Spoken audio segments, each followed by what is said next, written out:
नमस्कार। सत्य हिंदी .com के मेरे इस प्रोग्राम में आपका स्वागत है। मैं एनके सिंह। अ, पिछले हफ्ते नीतीश कुमार और लगातार इधर देखें तो पिछले हफ्ते से लगभग एक सिलसिला शुरू हुआ है। नीतीश कुमार बिहार के मुख्यमंत्री, जेडीयू के सरबराह लगातार विपक्षी पार्टियों के पास, गैर भाजपाई विपक्षी पार्टियों के नेताओं के पास जा रहे हैं। यूँ कहिए कि दुआरे-दुआरे घूम रहे हैं। कोशिश ये है कि विपक्षी एकता हो और इसका कारण भी है। अभी कल ही तमिलनाडु में भाजपा के अध्यक्ष ने एक व्यापारी पे आरोप लगाया कि साहब ये डीएमके पार्टी के समर्थक हैं। अगले 4 घंटे में उनके यहाँ इनकम टैक्स का छापा पड़ गया। तो आप समझ सकते हैं कि आज जो नारा है विपक्षी एकता का, जो एक ही सूत्र है जो कि एक बांध सकता है इनको, आपस में लड़ते रहते हैं। ममता बनर्जी कांग्रेस से लड़ती हैं, कांग्रेस आप से लड़ती है, मायावती अखिलेश यादव से लड़ती हैं और ये सब आपस में लड़ते रहते हैं। इसका नतीजा ये होता है कि बीजेपी को इसका फायदा मिलता है। आज वहां पे पहुंच गए हैं ये कि यूनाइट और पेरिश, या तो तुम सब एक या फिर खत्म हो जाओ। यही एकमात्र नारा है जो इनको बांध सकता है, क्योंकि अगले चुनाव के बाद इनका सर्वाइवल मुश्किल हो जाएगा। या तो ये जेल में होंगे, अगर विपक्ष में थोड़ा भी वोट की ताकत होगी तो जेल में होंगे इसके नेता, या नहीं होंगे तो वो डर के बीजेपी के साथ खड़े होंगे। आपने देखा मुकुल राय से लेके कितने लोग भाजपा में शामिल हुए। जो लोग नहीं शामिल हुए वो बकरी बन के बैठ गए, वो सिर्फ मेमियाते हैं। आपने गौर से देखा होगा, तो तमाम आप बड़े गौर से उनको पढ़िए, उनके स्टेटमेंट्स, तो आपके समझ में आएगा कि किस तरह विपक्ष में या तो वो मेमिया रहे हैं या जेल में हैं, या जेल के डर से राजनीति में नहीं है, या बीजेपी के साथ खड़े। तो नतीजा ये है कि अगर आपको जिंदा रहना है विपक्ष में गैर भाजपा पार्टी के रूप में, तो आपको या तो एक हो या फिर खत्म हो जाए। और एक होने का ये कारण क्या है, आप गौर से देखिए। 2019 जो कि बीजेपी के लिए 14 से भी ज्यादा पावरफुल था, 6% वोट भी बढ़े। और यूं कहिए कि जो बीजेपी 2014 के पहले 18 साढ़े 18% पे खड़ी थी वोट के वोट्स, टोटल वोट्स पोल्ड में, उसका वोट 36% से ज्यादा हो गया, दूने से ज्यादा। दो चुनाव के बीच में 2009 के चुनाव के आंकड़े देख लीजिए, 2019 के देख लीजिए। जाहिर है कमाल मोदी का था। देखने में लगता है कि कितनी जबरदस्त मोदी की आंधी है, क्या पूरा देश उन्हीं के लिए उमड़ पड़ा है। लेकिन ये हकीकत नहीं है। दरअसल हम लोग हकीकत को साइंटिफिक तरीके से तौलते नहीं है। 2014 में 31.3% वोट मिले थे। 2005 साल बाद मोदी के शासन के 2019 में 37.3% वोट मिले। यूं कहिए कि और इजाफा हुआ। अब जरा गौर कीजिएगा कि 37.3% ही वोट मिले।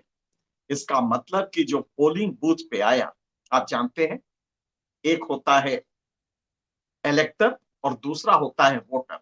इलेक्टर वो होता है जिसका मतदाता सूची में नाम होता है।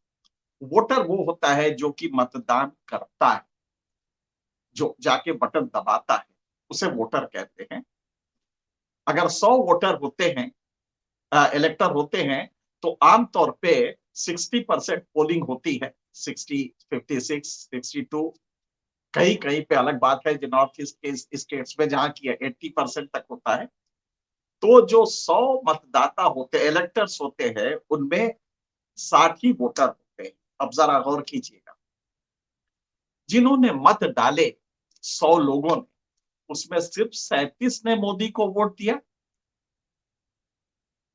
63 ने मोदी को नहीं वोट दिया। या यूं कहे कि लगभग हर 3 आदमी में 2 वोटर 3 वोटर में 2 वोटर ऐसे थे जिन्होंने मोदी को रिजेक्ट किया।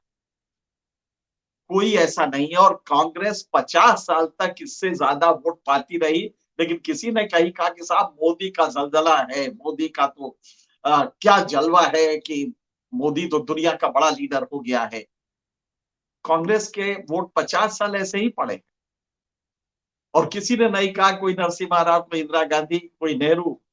खैर नेहरू की तो बिल्कुल लियाकत अलग थी, नेहरू का की मकबूलियत अलग थी और हकीकत यह है कि डार्लिंग ऑफ द मासेस अगर कहा जाता तो किसी को नेहरू को कहा जाता। बहरहाल आज मोदी को 37% वोट मिले तो लग रहा है कि क्या साहब क्रांति आ गई है। हकीकत यह है कि पोलिंग बूथ पे 3 आदमियों ने बटन दबाया जिसमें 2 ने मोदी को वोट नहीं दिया। आज विपक्ष एकता का डायरेक्शन क्या होना चाहिए? ये जो 2 वोट हैं, इनको एक पर्पस दे, इनको एक दिशा दे, इतना ही करना है। ये वोटर जो वोट डाल रहा है मोदी के खिलाफ, इसको एक दिशा मिल जाए। वो कैसे मिलेगी? विपक्षी एकता और हमें इसका विश्वास हो। जो सबसे बड़ी बात है, आप एकता करें, ये जो प्रेस कॉन्फ्रेंस कर रहे हैं घूम घूम के, तो किसी मंच पे खड़े हो जाते हैं, दोनों हाथ से ऐसे करके अपने एक दूसरे का हाथ पकड़ लेते हैं, ये कुछ होता नहीं है। नीतीश कुमार के बगल में कोई कभी अखिलेश यादव बैठेंगे, कभी ममता बनर्जी बैठेंगी, कभी आप के अरविंद केजरीवाल बैठेंगे।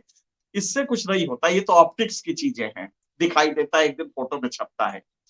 अगर जनता को कन्विंस करना है तो उसके 3 शर्तें होती हैं। वो जानते हैं शर्तें क्या है? एक तो सेंस ऑफ पर्पस, ये दिखाई दे कि ये कोएलिशन टेनेबल है, स्थायी है और इसका एक पर्पस है कि हम आपको गुड गवर्नेंस देंगे। वो कौन सा गवर्नेंस होगा? वो फ्लाईओवर नहीं दिखाएगा, वो एम्प्लॉयमेंट के आंकड़े दिखाएगा।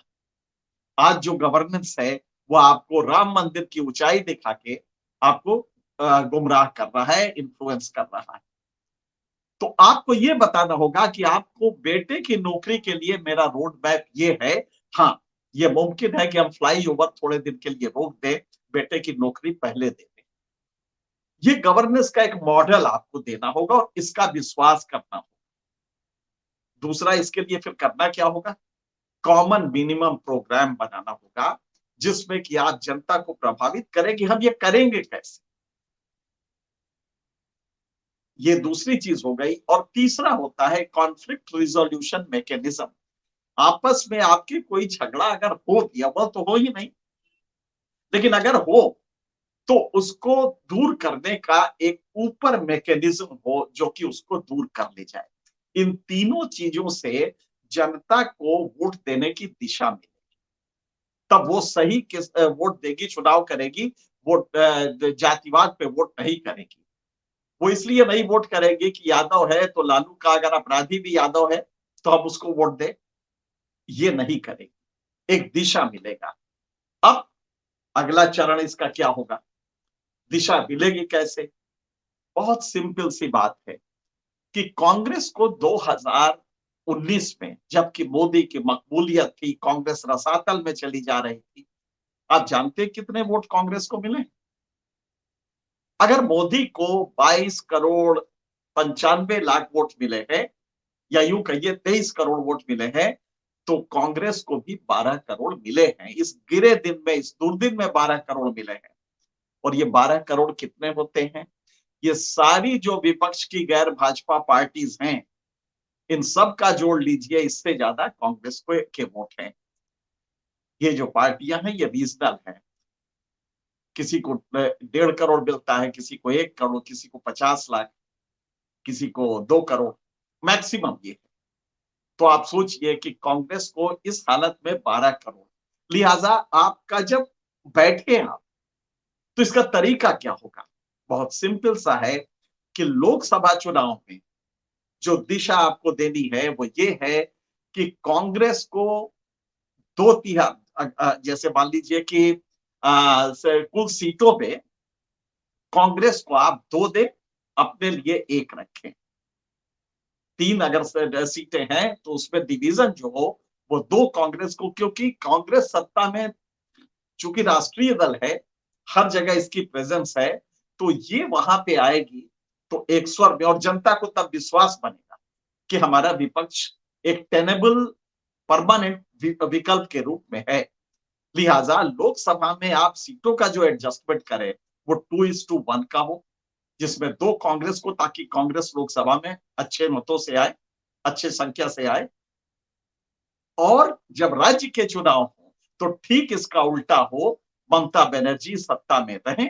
इसके लिए 2 और 1 का फार्मूला उलट दिया जाएगा और ममता को 2 सीटें मिलेंगी, कांग्रेस को 1। यही फॉर्मूला इसमें चल सकता है और ये वायबल दीर्घकालिक होगा।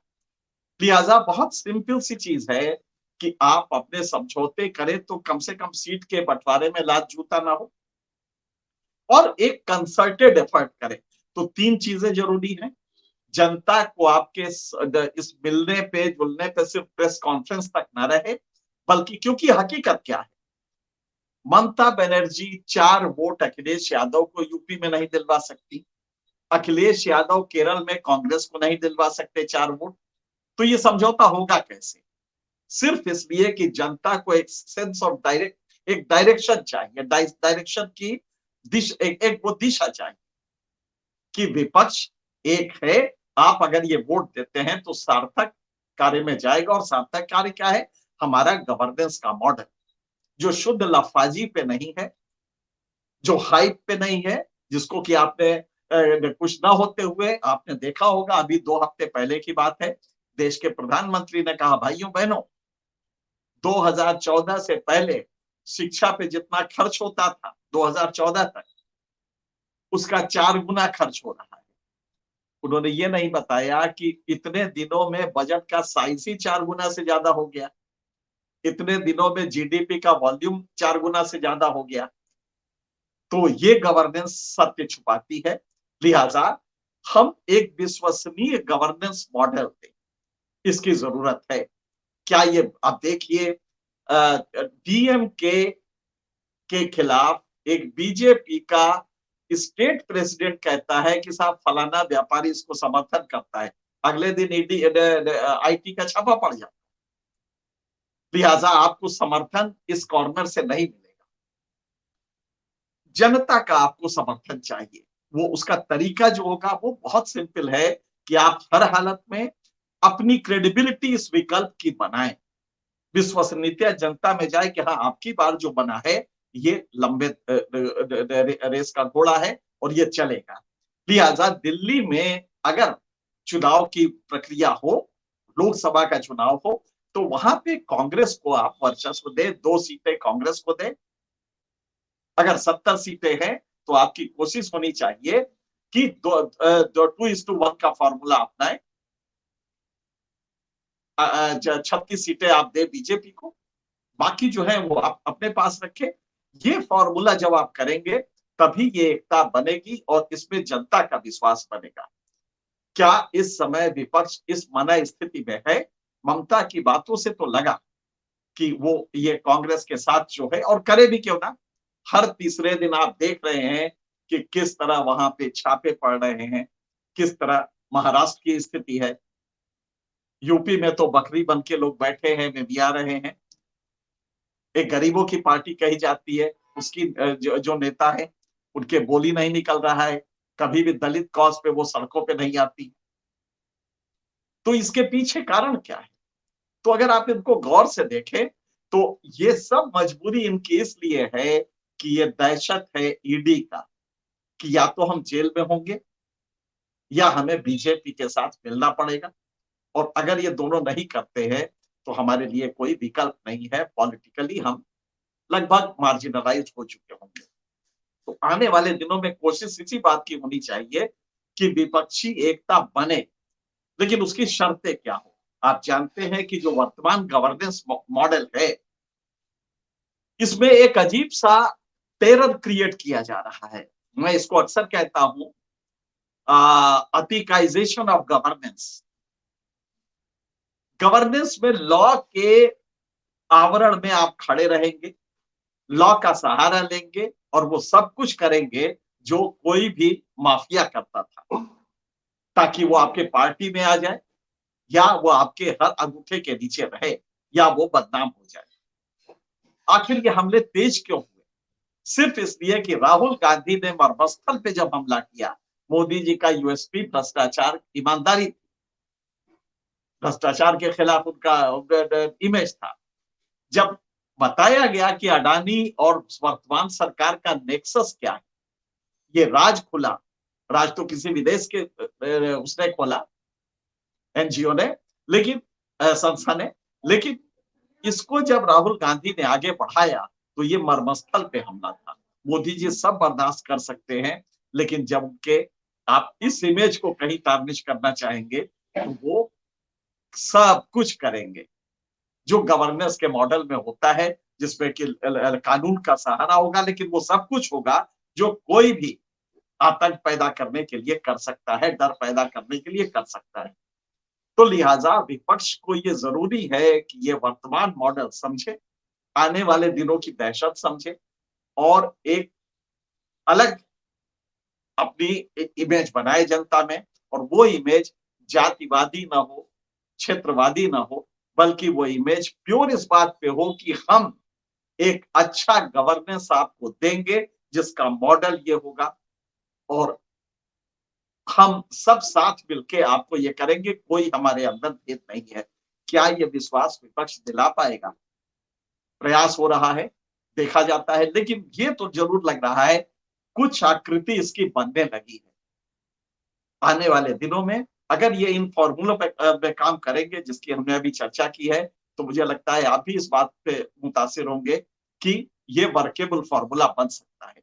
आज इतना ही, फिर किसी अन्य मुद्दे पे आपसे बात करेंगे। तब तक के लिए सत्य हिंदी का ऐप डाउनलोड करें गूगल प्ले स्टोर पर।